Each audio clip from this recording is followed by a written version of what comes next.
Role. Shri गणेशाय नमः। गुरु ब्रह्मा गुरु विष्णु गुरुदेवो महेश्वरा गुरु साक्षात् पर ब्रह्म तस्मै श्री गुरुवे नमः।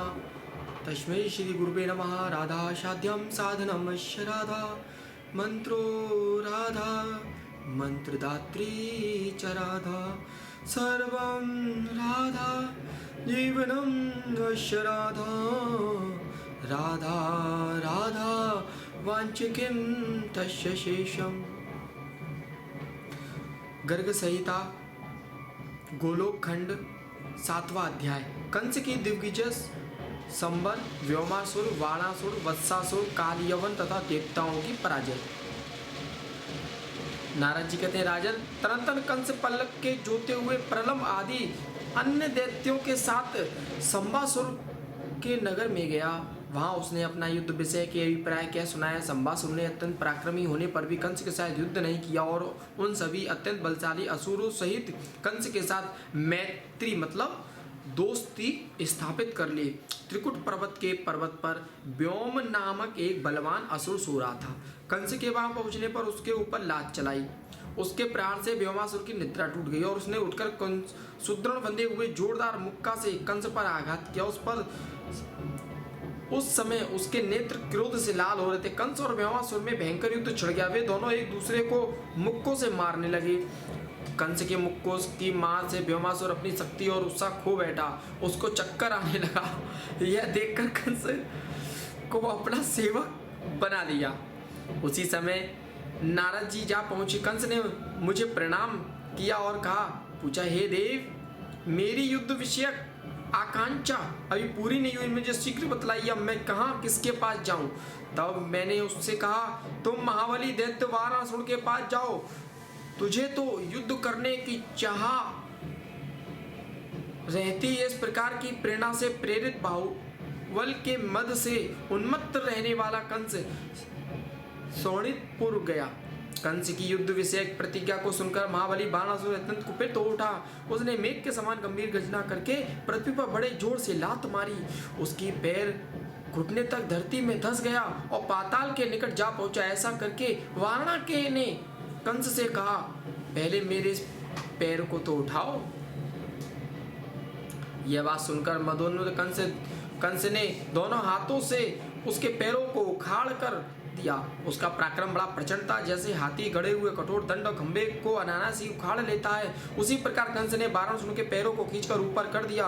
उसके पैर के उखड़ते पृथ्वी तल के लोक और सातों पाताल हिल उठे।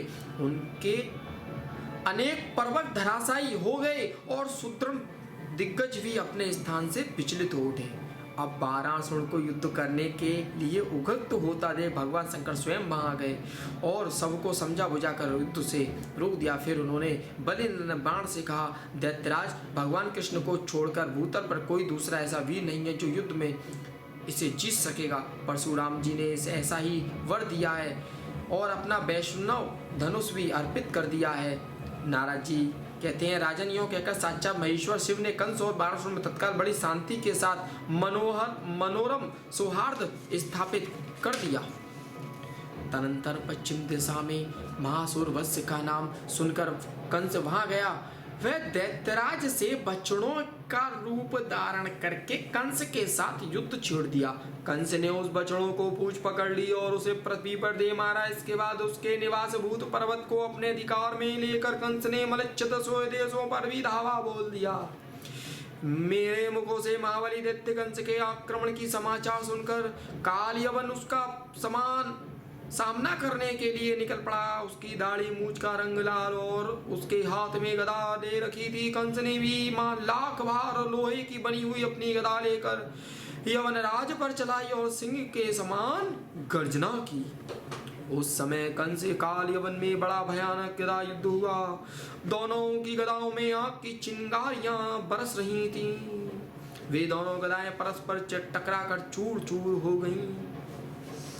तब कंस ने काल यवन को पकड़कर उसे धरती पर दे मारा और पुनः उठाकर उसे पटक दिया। इसी तरह उसने उस यवन को मृतक तुल्य बना दिया। यह देख काल यवन की सेना कंस पर बाणों की वर्षा करने लगी। तब बलवान दैत्यराज कंस ने गदा की मार से उस सेना को कचूमर निकाल दिया। फिर बहुत से हाथी घोड़ों रथों और वीरों की धराशायी करके ही गदा युद्ध करने वाली वीर कंस स्मरांगणों में मेघ के समान गर्जना करने लगी। फिर तो सारे मलिच्छ सैनिक रणभूमि छोड़कर भागने। कंस बड़ा नितज्ञ था, उसने भयभीत होकर भागते हुए मलिच्छों पर आघात नहीं किया। कंस के ऊंचे पैर ऊंचे थे, दोनों घुटने बड़े थे, जांघें खंभों के समान जान पड़ती थी। उसका कटी प्रदेश पतला वक्ष स्थल किवाड़ों के समान चौड़ा और कंधे मोटे थे। उसका शरीर हष्ट पुष्ट, कद ऊंचा और भुजाएं विशाल थी। नेत्र प्रफुल्ल कमल के समान प्रतीत होते थे। सिर के बाल बड़े बड़े थे, देही की कांति अरुण थी। उसके अंगों पर काले रंग का वस्त्र शोभित था, मस्तक पर किरीट, कानों में कुंडल, गले में हार, वक्ष पर कमलों की माला शोभा दे रही थी। प्रलय काल के सूर्य की भांति तेजस्वी जान पड़ता था।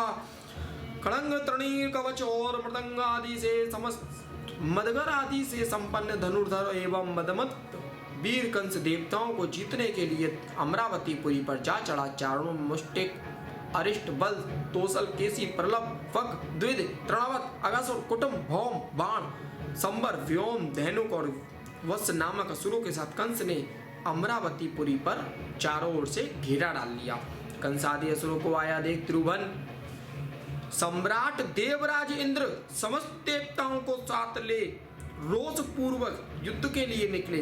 उन दोनों दलों में भयंकर एवं रोमांचकारी तुमुल युद्ध होने लगा। दिव्य शस्त्रों के समूह तथा चमकीले तीखे बाण छूटने लगे। इस प्रकार शास्त्रों की बौछार से वहां अंधकार सा छा गया। उस समय रथ पर बैठे हुए सुरेंद्र ने कंस पर विद्युत के समान कांतिमान शोधरा वाला ब्रज छोड़ा, किंतु उस महान असुर ने इंद्र के ब्रज पर मधुगर से प्रहार किया। इससे ब्रज की धारें टूट गईं और वह युद्ध भूमि में गिर पड़ा। तब ब्रजधारी ने वज्र पर मधुगर से प्रहार किया।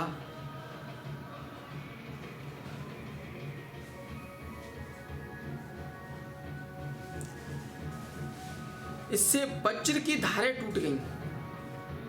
वज्र की धारें का अर्थ है जैसे किसी कैंची, चाकू, कुल्हाड़ी की जो धार होती है ना, वो धार टूट गई। हाँ, मैया मोरी मैं नहीं माखन खायो।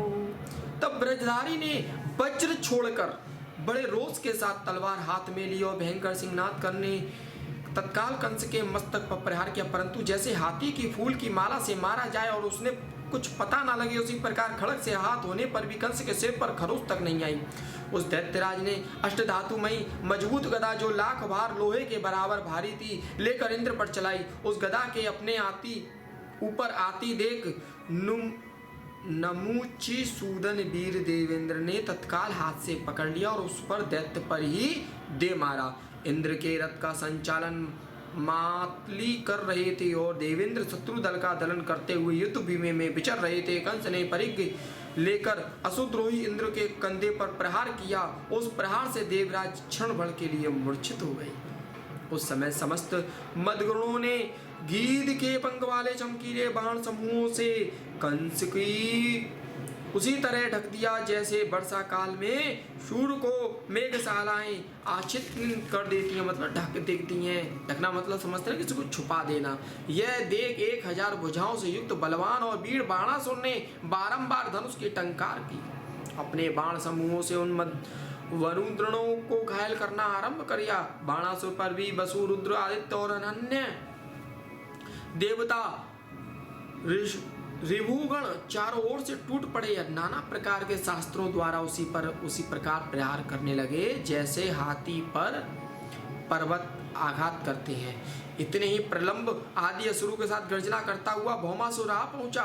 उसके उस भयानक सिंहनाद से देवता लोग मूर्छित होकर भूमि पर गिर पड़े। उस समय देवता इंद्र शीघ्र ही उठ गए और लाल आंखें रावत हाथी पर आरूढ़ हो मनमत गजराज को उसी कुचल डालने के लिए प्रेरित करने लगे।